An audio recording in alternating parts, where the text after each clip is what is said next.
Good morning, I'm Annie Rose Ramos. Breaking news out of the Middle East. The military confirming 6 U.S. service members were killed in a plane crash while refueling yesterday over Iraq. We'll have more on what happened coming up.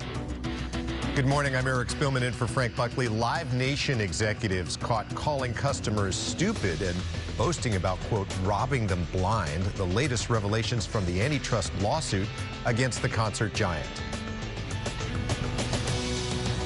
Good morning, everyone. I'm Erin Myers here in Malibu. Duke's had to shut down after the Palisades fire, not because of the fire, but because of flooding and mudslides. Well, today they're opening back up. Those beautiful views are back. All of the details coming up. Good morning. I'm Jessica Holmes. Gas prices are so high that some government employees are being told to cut their work week down to 4 days. Where that's happening. Hey there, everybody. Good morning. I'm Melvin Robert. Coming up, the movie reunion at the Oscars, 20 years in the making. We'll tell you which film's iconic cast will be coming together on that Oscar stage on Sunday in just a little bit.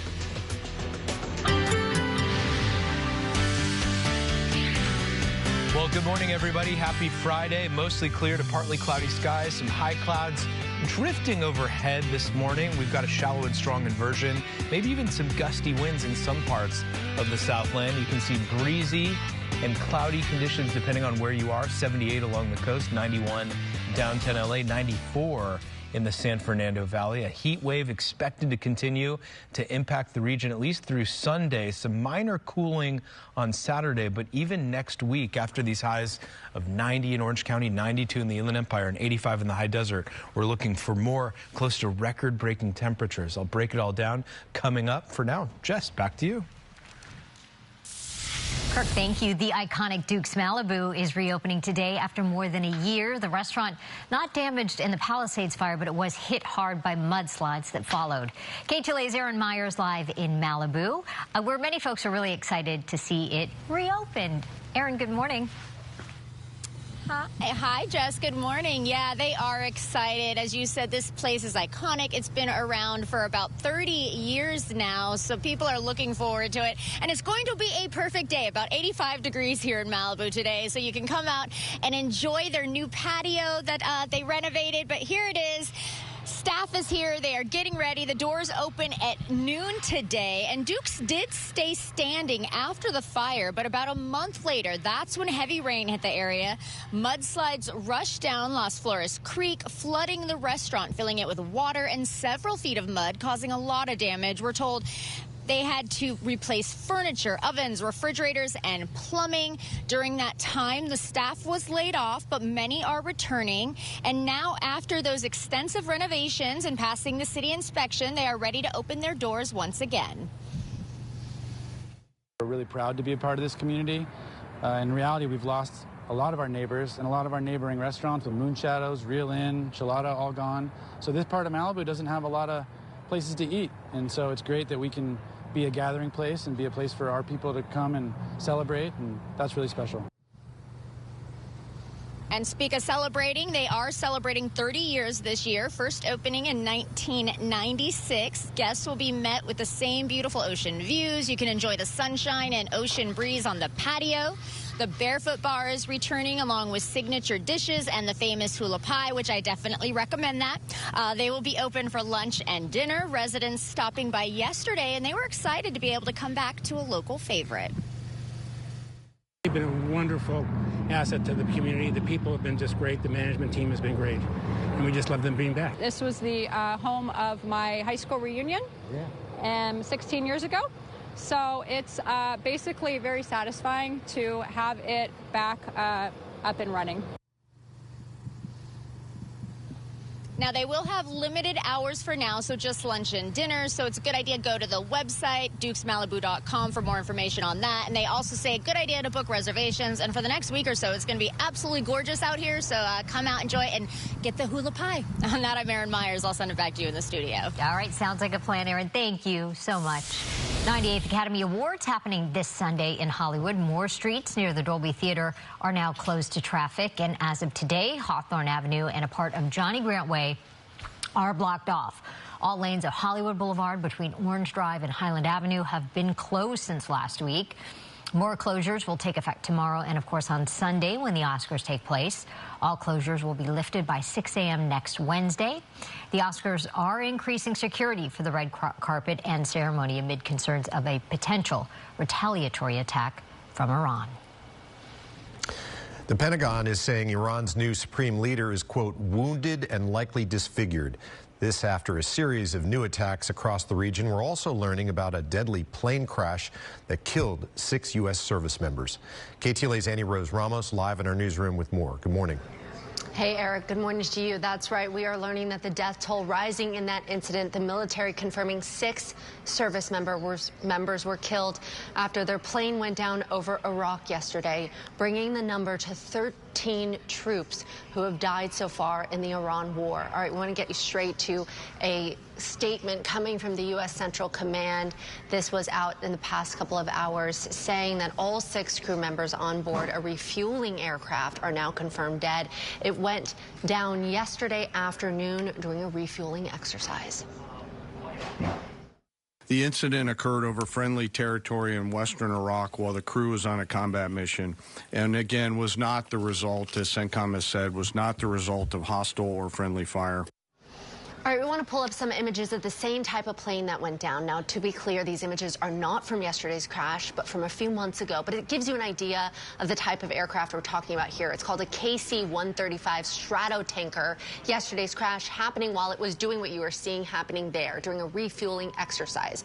A crucial aircraft for military operations. Take a listen about what it does.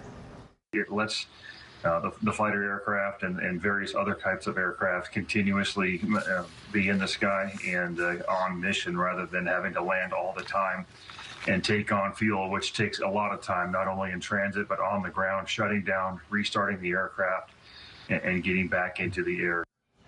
Central Command telling us the incident involved 2 aircrafts. One aircraft went down while the other landed safely, and these are images of that other plane involved, coming to us from the Israeli media. You can see there that other jet involved is also a KC-135, damaged during the mid-air incident, part of its tail fin there, now missing. War is hell. War is chaos. And as we saw yesterday with the tragic crash of our KC-135 tanker,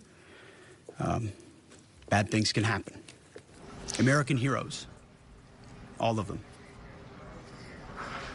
And new this morning, we're now learning the USS Gerald Ford experienced a fire. The cause of the fire not combat related. These are images of the aircraft carrier previously taken.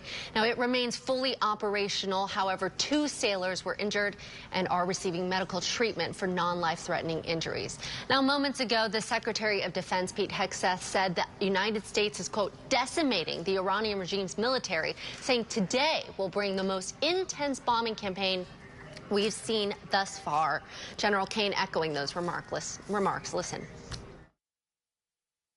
Today will be our heaviest day of kinetic fires across the operating area. Today will be, yet again, the highest volume of strikes that America has put over the skies of Iran and Tehran. The number of sorties and number of bomber pulses, the highest yet, ramping up and only up.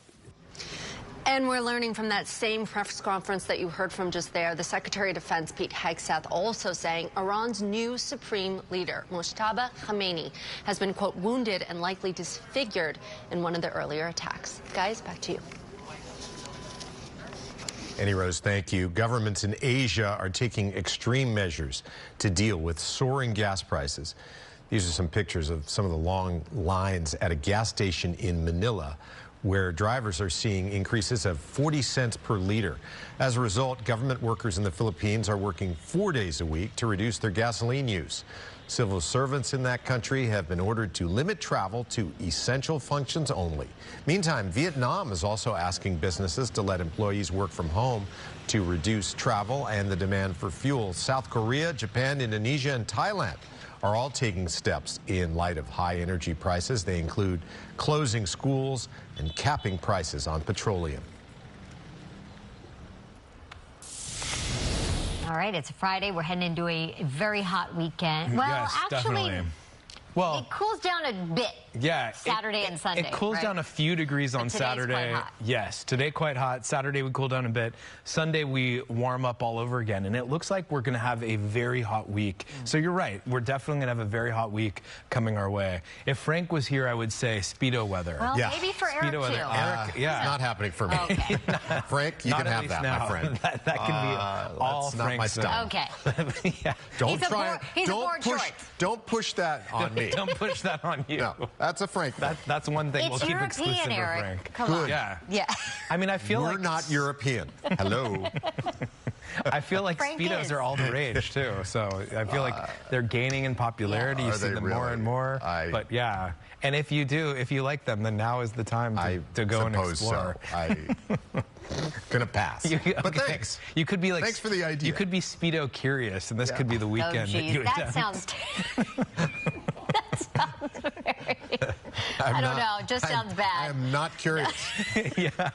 Not curious at all. Not happening. No. But all of that being said, it's going to be hot. Okay. This weekend. Thank you. We're looking at warm weather. It's a warm start to the day as we look live at downtown LA. Some passing high clouds, but generally mostly sunny conditions all across the Southland. 81 degrees. We've been warming up fairly rapidly this morning, and right now already at 81. Yesterday we saw 92.